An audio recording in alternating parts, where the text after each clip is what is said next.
Assalamualaikum warahmatullahi wabarakatuh. Bismillahirrahmanirrahim. Alhamdulillahirabbil alamin.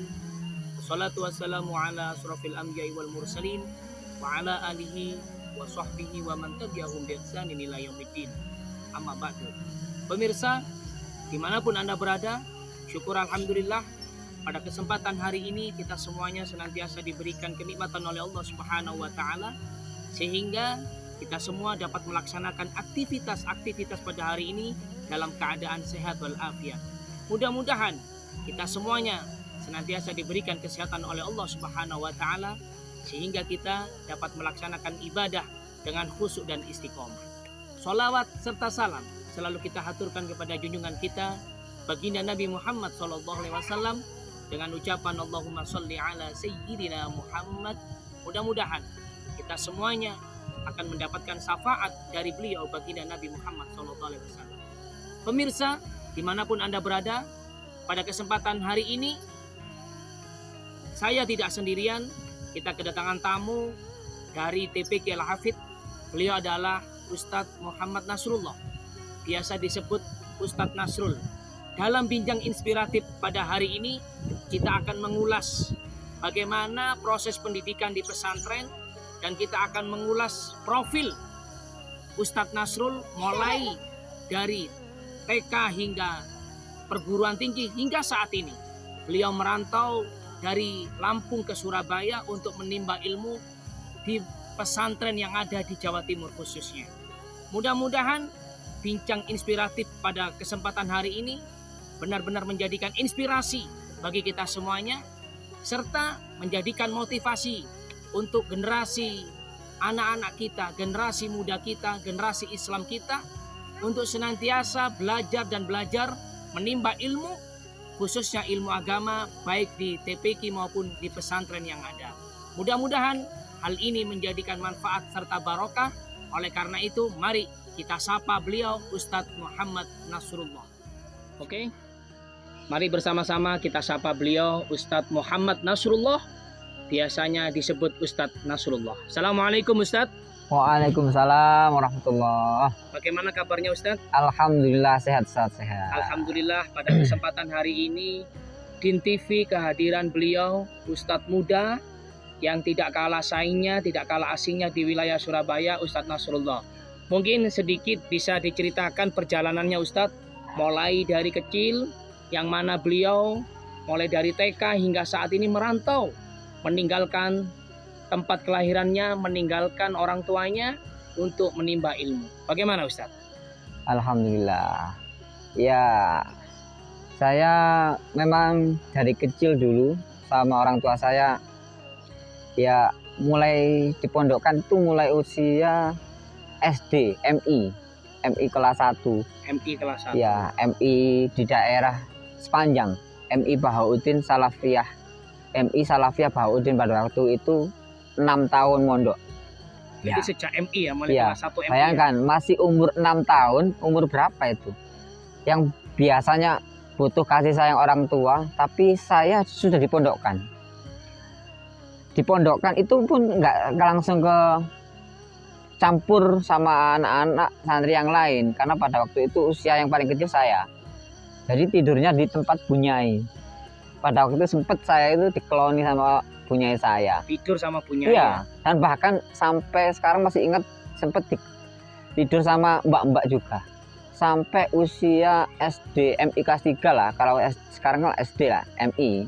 Ya SD kelas 3. Itu baru saya pindah ke Kamar Santri Putra. Karena pada waktu usia kelas SD kelas 3 itu kan sudah tahu. Sudah mendekati kebalekan. Jadi ketika masuk di pondok kelas 1 MI, karena di situ masih santri yang paling kecil mungkin pada saat itu, akhirnya tidurnya bersama dengan keluarga dalam atau bersama dengan bunyai. Iya, sempat juga sempat dimomong atau dirawat dengan mbak-mbak pondok atau neng-neng pondok, keluarga dalam seperti itu ya. Iya. Terus ketika sudah kelas 3 SD bersama dengan santri-santri yang lain, membaur dengan santri-santri yang lain, tidur bersama santri-santri yang lain seperti itu ya. Iya. Di Baudin. Di MI Salafiyah Baudin Ngelom Sepanjang. Oh, di MI Salafiyah Baudin Ngelom Sepanjang. Ah, Kelas 1 SD. Dari Lampung ditaruh di Jawa Timur, di Sidoarjo khususnya untuk menimba ilmu. Bayangkan kelas 1 SD. Kalau kita lihat profilnya beliau, Ustadz Nasrullah ini adalah anak pertama. Anak pertama, beliau mempunyai adik.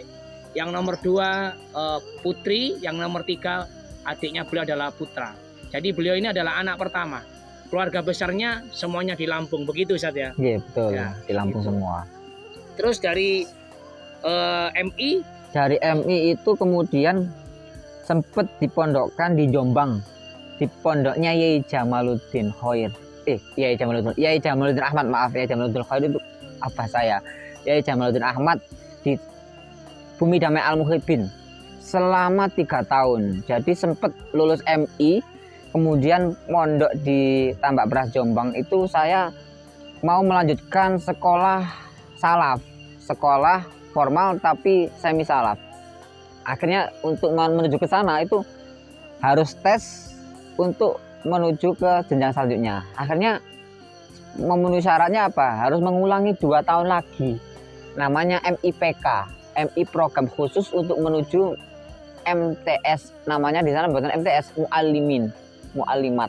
jadi Ngulangi 2 tahun di sampai ya, Sidoarjo, MI-nya 6 tahun ya. 6 tahun Lulus ke Tambak Beras, ke Tambak Beras, mau mondok masuk ke Sanawiyah harus mengikuti, memenuhi syarat MI program khusus pas 56. Jadi mengulang 2 tahun Iya, mengulang 2 agar tahun. bisa masuk ke MTS di situ. ya MTS itu. Jadi ijazah MI itu ada 2. Jadi ibaratnya mengikuti persamaan terlebih dahulu Iya. dengan kurikulum yang ada di pesantren tersebut. Iya, betul. Ya, akhirnya Di Jombang masuk ke Mu'ali 2 tahun. Kemudian ya masuk ke Mu'alimin 1,5 tahun kurang lebih. Ya mungkin namanya anak kan lagi bandel-bandelnya santri ya, nggak kuat ya, salah satunya nggak kuat hafalannya juga sih.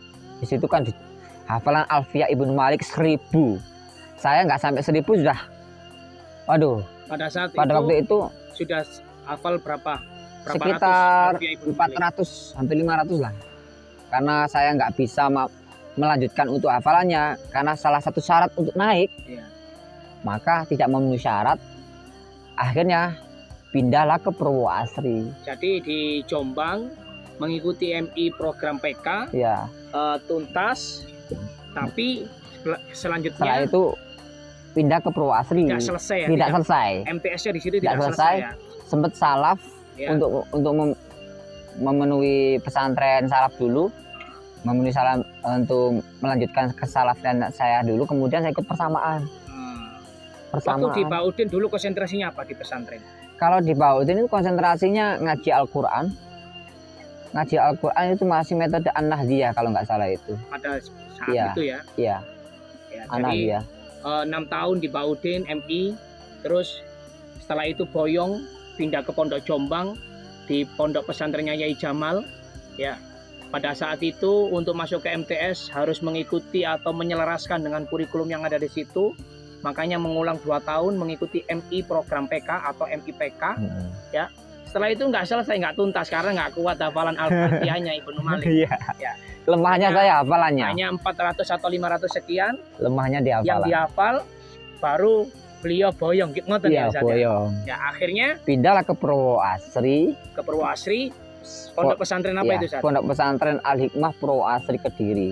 Pondoknya Yai Badrus Soleh Arif, yang notabene memang itu pondoknya orang tua saya yang dulu zamannya Yai Badrus Soleh Arif masih sugeng, masih sehat. Itu apa, saya pernah mondok situ. Akhirnya saya mondok juga di situ, di putranya Yai Badrus, di pondoknya Yai Abdul Nasir Badrus Soleh Arif, pondok salaf sekaligus formal. Jadi masuk di situ pada saat kelas MTS kelas 3. Jadi MTS kelas 3 mau menjelang lulus aliyah, lulus MTS mau masuk aliyah, nyantri di Pondok Al-Hikmah Purwoasri yang dikenal diasuh oleh Yai Badrus. Nah, pada saat zamannya Ustadz Nasrul itu dipimpin, beliau masuk pada saat itu pesantren diasuh oleh Yai Nasir. Iya, Ya, ya Abdul betul, Nasir Ustaz, Fatul ya? Solarif, Oke. betul. Terus di situ berapa lama Ustaz? Kurang lebih, kemudian saya sekolah aliyah 3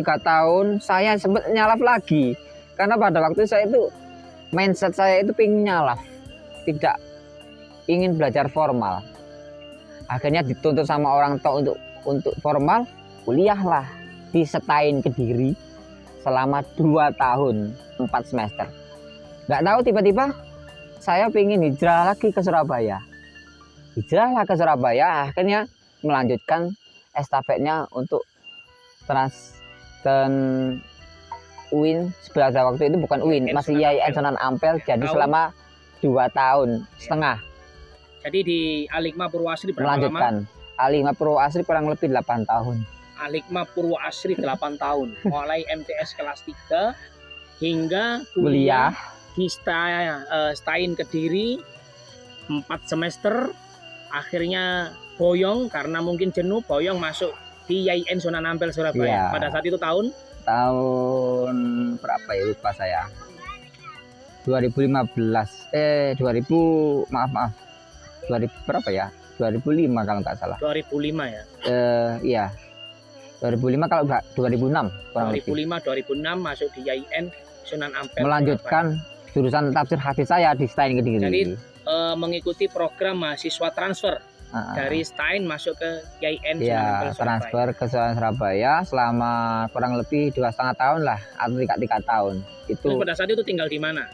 Nah, itu pada saat itu masih tinggalnya saya numpang di musola Al-Hikmah di daerah Sepanjang sambil marbot.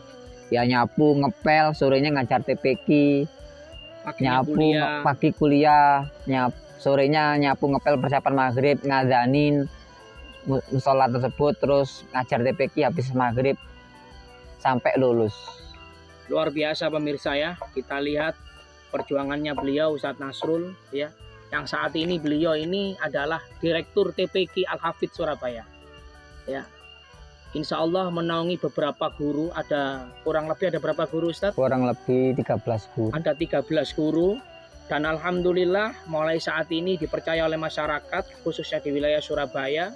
Beliau diamanahi untuk mendidik santri, kurang lebih ada berapa santri Ustadz? 170 santri ya.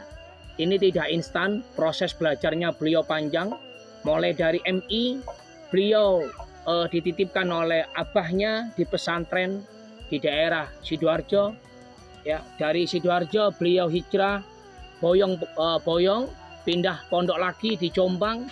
Di Jombang mau menjelang MTS kelas 3, beliau tidak kuat hafalannya, alfianya dan lain sebagainya, beliau boyong pondok, hijrah di Ponpes Al-Hikmah Purwasri Kediri ya. Di situ 8 tahun ya, nyantri di Ponpes Purwasri Surabaya Al-Hikmah ya. Akhirnya beliau hijrah di Surabaya, masuk di UIN Sunan Ampel, tinggalnya di masjid sebagai marbot, membantu membersihkan musola ya, sore mengajar anak-anak TPQ di musola tersebut ya. Akhirnya pagi beliau kuliah. Inilah perjalanan panjang proses pendidikan ya, yang mana saat ini kita lihat sosok beliau menjadi seorang kepala TPQ, direktur TPQ, dan berdasarkan informasi yang saya baca, profil beliau adalah trainer guru tilawati Surabaya. Jadi beliau adalah seorang trainer tilawati di wilayah kota Surabaya. Mungkin pada kesempatan ini beliau akan memberikan pesan bagaimana adab sebagai seorang santri, bagaimana sikap sebagai seorang anak ketika dititipkan oleh orang tuanya di pesantren, bagaimana agar betah di pesantren untuk anaknya maupun orang tuanya, yang harus kita lakukan apa. Artinya seorang orang tua menitipkan anaknya di pesantren bukan karena benci, bukan karena anaknya nakal dan sebagainya, tapi bukti cintanya orang tua terhadap anaknya agar besok anaknya diberikan oleh Allah Subhanahu wa taala ilmu yang bermanfaat sehingga nantinya dapat menolong orang tuanya di surganya Allah Subhanahu wa taala. Itu nanti akan disampaikan oleh Ustadz Nasrullah bagaimana adab menuntut ilmu, bagaimana kiat-kiat sukses untuk mendidik anak atau menitipkan anak di pesantren. Bagaimana Ustadz? Ya, terima kasih. Yang pengalaman pribadi saya ya. Iya. Pengalaman pribadi saya selama mondok pesantren itu yang saya ambil hikmahnya orang nyantri itu adalah satu, kesederhanaan. Tidak mungkin anak itu kalau tidak pernah mondok itu pasti kesederhanaannya tidak terbentuk. Berbeda dengan anak yang mondok. Salah satu makan yang biasa di rumah mewah, kalau di pondok tidak ada kata mewah. Bukan berarti sengsara yang mondok itu, bukan. Tapi kita diajarkan di pesantren itu bagaimana sewaktu-waktu ditimpa kesederhanaan, ditimpa musibah, gak ada apa-apa. Disitulah kita akan diuji, udah terbiasa di pesantren dalam kesederhanaan. Dalam kehidupan kalau kita diuji, kesederhanaan itu sudah klik. Di pesantren sudah kita diajarkan, sudah mental kesederhanaan sudah terbentuk. Meskipun orang mampu, orang kaya, ketika ditimpa brek, tidak punya apa-apa, sudah terbiasa di pesantren, sudah dididik, sudah tidak punya apa-apa. Itu yang saya rasakan. Jadi yang selama di pesantren. Yang pertama yang disampaikan oleh beliau adalah ketika di pesantren, ilmu yang didapatkan tentunya yang berkaitan dengan kehidupan adalah kesederhanaan. Seorang santri itu mempunyai jiwa yang sederhana. Walaupun dia backgroundnya anaknya orang kaya dan lain sebagainya, seorang santri itu sederhana, hari-harinya sederhana. Dalam bahasa Jawanya adalah neriman, ya neriman, ya neriman ing pandum, ya. Nerima apa adanya. Ya. Itu sikap atau sifat yang utama yang ditonjolkan oleh seorang santri. Lalu Ustadz, bagaimana agar anak ini betah di pesantren, kiat-kiat apa yang harus dilakukan baik oleh santrinya sendiri maupun ada amalia-amalia khusus untuk orang tuanya agar anaknya ini sukses untuk melaksanakan proses pendidikan di pesantren, Ustaz? Ya, yang pertama pastinya orang tua itu harus ada dorongan, jangan terlalu memanjakan anak, dikit-dikit disambangi, biasanya kalau itu kan dikit-dikit disambangi itu akan memicu anaknya kangen. Itu yang pertama. Yang kedua, sering-sering difatihai, ya Allah, saya ikhlas, saya pasrahkan panjenengan ya Allah, saya nitip anak saya ke pesantren demi menimba ilmu. Ketika saya tidak ada, pastinya anak saya itu akan mendoakan saya meskipun kita jauh darinya. Itu adalah suatu kebanggaan. Ketika kita menitipkan anaknya jauh, itu memang rasa kangennya luar biasa. Tapi daripada sengsara di kemudian hari tidak dipesantrenkan, apa jadinya anak kita, masa depan anak kita. Jadi jangan takutlah untuk menitipkan ke pesantren, karena benar-benar di sana itu jaga, ibadahnya dijaga, tirakatnya dijaga, sholat 5 waktunya dijaga, sehingga anak itu akan terbentuk dengan sendirinya, mandiri, kesederhanaan, ibadahnya, pulang-pulang wah jadi suatu kebanggaan.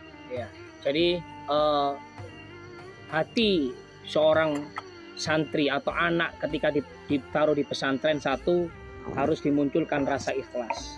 Ikhlas untuk menuntut ilmu. Sedangkan orang tuanya yang menunggu di rumah juga harus ikhlas merelakan anaknya untuk pergi nyantri, pergi mondok.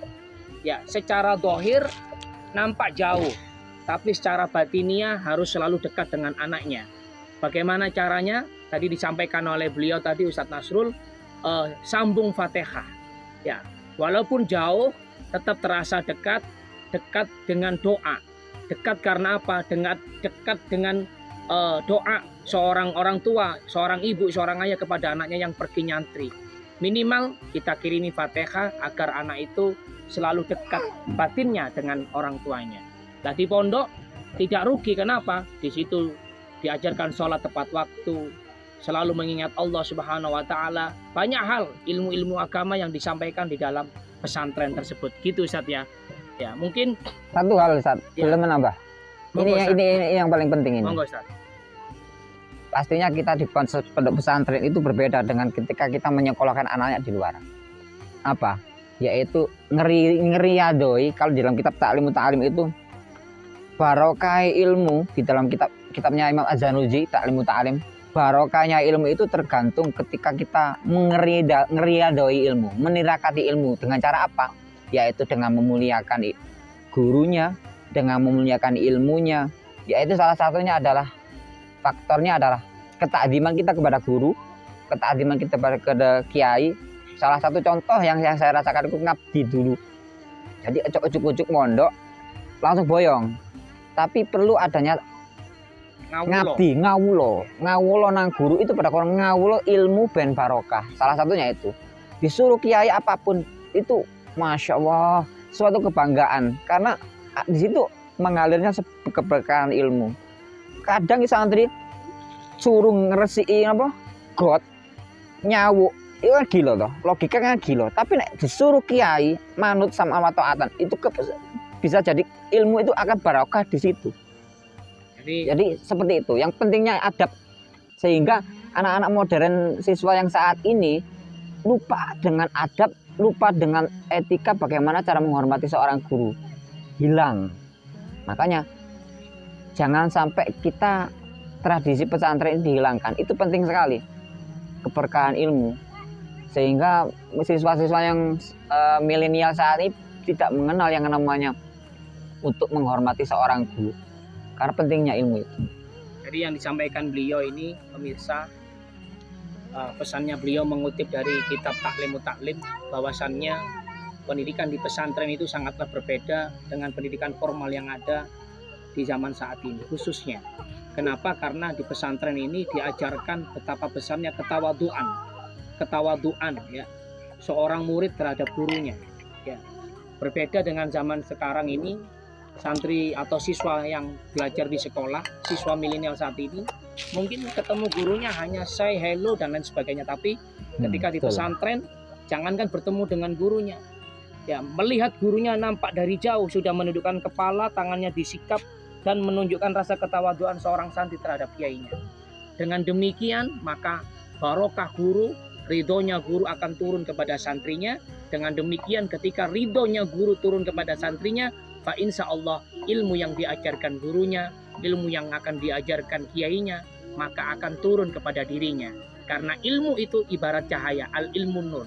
Mungkin demikian gambarannya Ustadz ya. Iya betul. Terakhir betul. Ustadz, terakhir mungkin disampaikan Ustadz pesannya kepada orang tua bagaimana cara mendidik anak-anaknya, dan yang kedua pesannya kepada generasi-generasi milenial saat ini, anak-anak kita, bagaimana cara adab menuntut ilmu agar ilmu tersebut menjadi ilmu yang bermanfaat fid dini wa dunya wal akhirah. Monggo Ustaz. Oke, pesan saya ya kalau mendidik anak hanya dua kata lah. Dakwah, nasihat bil qaul, wan nasihat bil hal. Itu yang paling penting. Kita nasihati dengan anak dengan ucapan, tapi juga nasihat dengan contoh bilhal ketika mendidik anak. Tidak serta-merta ketika kita mendidik anak hanya ayo sholat, tapi kita memberikan uswah. Ayo sholat, iya orang tua juga ikut sholat. Itu salah satu contoh cara mendidik anak bilhal, tidak hanya bilqaul. Itu yang paling penting masalah pendidikan anak. Jadi harus memberikan teguran, juga harus mencontohkan. Iya betul. Tidak hanya menasihati saja tapi tidak mampu mencontohkan. Ya, justru yang paling ampuh adalah kita menasihati dengan contoh, bukan dengan ucapan. Itu kalau cara mendidik anak seperti itu. Terus untuk generasi-generasi milenial saat ini Ustadz yang menuntut ilmu, masalah generasi-generasi menuntut ilmu pada saat ini ya, zaman sekarang kan sudah berbeda dengan zaman saat dulu. Kalau sekarang sudah zaman era globalisasi, anak-anak sudah pinter-pinter megang HP Android terutamanya. Kebanyakan panutan-panutan yang ada di dalam HP. Mindset anak-anak sekarang ada di HP, dan bahkan kepinteran anak, kecerdasan anak disi orang tua ya dari HP. Pesan saya ya, bagaimana cara kita mengikuti arus pada zaman saat ini. Orang tua juga harus mengikuti perkembangan apa yang dikembangkan dengan anak-anak yang saat ini. Tidak serta-merta saklek, oh ya gak boleh HP-an terus, tapi kita juga mengikuti dan mendampingi pada zaman pendidikan saat ini. Karena jujur ya, anak-anak pintar itu sekarang bukan dari orang tua dan dari guru. Kadang pintar disi orang tua dan guru dari HP. Salah satunya itu ya, bagaimana caranya kita mengimbangi anak-anak didik sekarang saat ini. Jadi pada zaman saat ini Android kecanggihan teknologi bukan menjadi suatu penghalang, tapi bagaimana caranya memanfaatkan media, memanfaatkan fasilitas yang ada sebaik mungkin. Agar itu benar-benar bisa menjadi manfaat, maka peran orang tua sangatlah penting dalam mendampingi anak-anak dalam kesehariannya, baik dalam belajarnya maupun dalam permainannya, khususnya ketika anak-anak dalam memegang HP atau menggunakan HP. Kita dampingi agar tidak salah arah, karena di dalam Android itu banyak hal yang tersimpan, banyak hal ya dari segi positifnya maupun negatifnya. Agar anak kita tidak terlalu jauh, maka perlu pendampingan orang tua. Begitu Ustaz ya? Ya. Yang terpenting kenalkan anak sesekali itu dipesantrenkan. Ya kalau nggak jangan sesekali. Kalau bisa diupayakan anak itu dikenalkan pesantren, sehingga ya biar kenal pesantren dan juga biar kenal dunia luar juga.